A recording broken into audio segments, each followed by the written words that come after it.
दुनिया का सबसे बड़ा लोकतंत्र भारत ने आज नए भारत का, विकसित भारत की संकल्पना के रोड मैप को लेकर के अपना नया बजट देशवासियों के सामने प्रस्तुत किया है। मैं सबसे पहले देश के यशस्वी प्रधानमंत्री आदरणीय श्री नरेंद्र मोदी जी के प्रति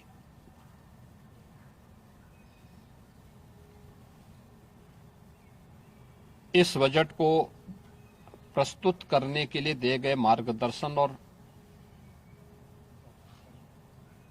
उनके निर्णायक नेतृत्व के लिए हृदय से आभार व्यक्त करता हूं। मैं इस बजट को प्रस्तुत करने के लिए केंद्रीय वित्त मंत्री माननीय श्रीमती निर्मला सीतारमण जी को हृदय से अभिनंदन करता हूं, प्रदेशवासियों की ओर से उनका धन्यवाद करता हूं। 145 करोड़ भारतवासियों के आशा और आकांक्षाओं का प्रतीक यह बजट है, जिसमें नए भारत और विकसित भारत की संकल्पना का दृष्टि स्पष्ट दिखाई देती है। 12 लाख करोड़ रुपए से अधिक की पूंजी कैपिटल एक्सपेंडिचर के लिए, एक सुदृढ़ इंफ्रास्ट्रक्चर के लिए बजट में प्रावधान करना,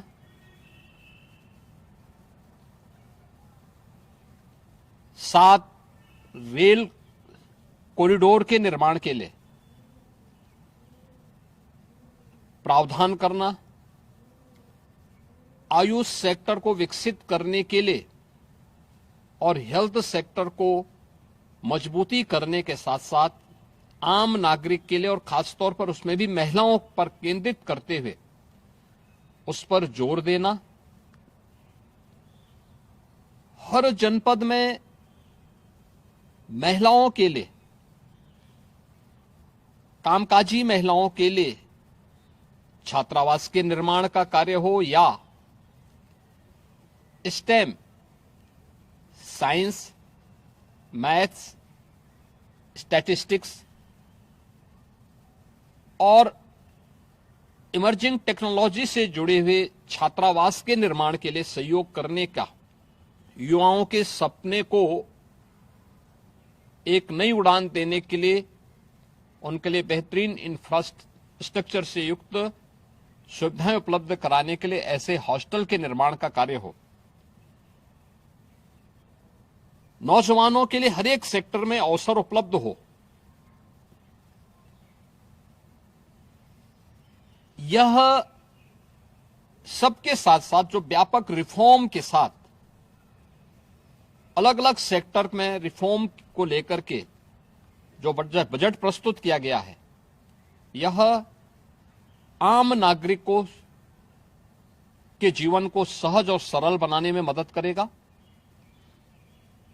भारत की अर्थव्यवस्था को तेजी के साथ आगे बढ़ाने में यह बजट मददगार साबित होगा। युवाओं के लिए, महिलाओं के लिए,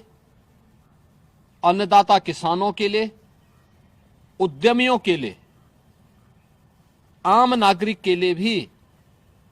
ये नए अवसर को प्रदान करने वाला बजट है। मैं बजट के प्रावधानों का स्वागत करता हूं।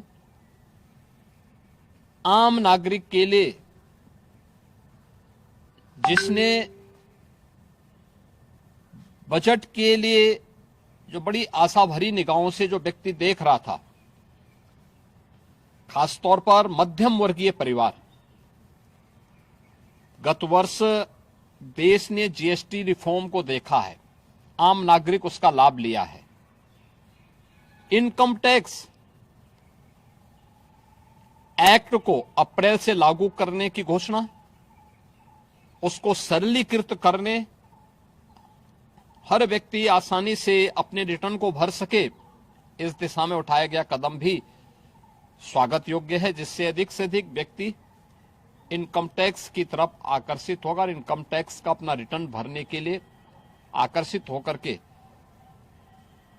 प्रवर्तमान नेशनल बिल्डिंग के कार्यक्रम में वह भी अपना योगदान दे सके। इस दृष्टि से यह अत्यंत महत्वपूर्ण कदम है। मैं कह सकता हूं कि यह बजट समाज के प्रत्येक तबके को, युवा हो, महिलाएं हो, अन्नदाता किसान हो, उद्यमी हो, इन सबको ध्यान में रख करके बनाया गया नए भारत का, विकसित भारत की तरफ अग्रसर हो रहे भारत का एक स्थिर लेकिन तेज गति से बढ़ने वाली अर्थव्यवस्था के रूप में प्रस्तुत करने वाला एक बजट है। मैं इस बजट के सभी प्रावधानों का हृदय से स्वागत करता हूं। आदरणीय प्रधानमंत्री जी के प्रति आभार व्यक्त करता हूं। केंद्रीय वित्त मंत्री जी को इस बजट को प्रस्तुत करने के लिए, जो कर्तव्य भवन से प्रस्तुत किया गया पहला बजट है, इस बजट के लिए भी उनका हृदय से उन्हें बधाई देते हुए हृदय से धन्यवाद देता हूं।